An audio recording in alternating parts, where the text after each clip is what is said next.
What's the gist of the latest Consumer Price Index report on U.S. inflation? The CPI measures various goods and services prices.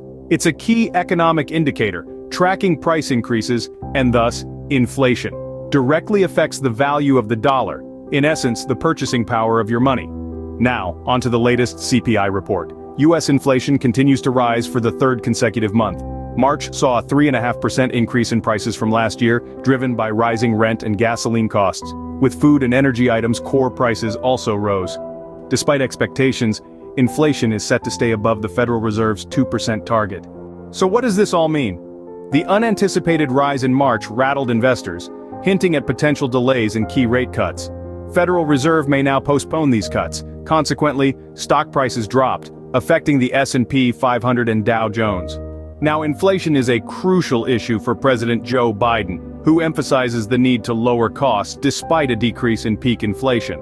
In a nutshell, the latest CPI report suggests that inflation is escalating in the U.S., primarily due to increasing rent and fuel costs.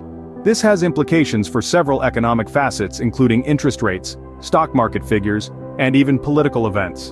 Grasping inflation through the CPI report is vital for informed decision-making. So the next time you hear about the CPI report, you'll know exactly what it's all about and why it's so important.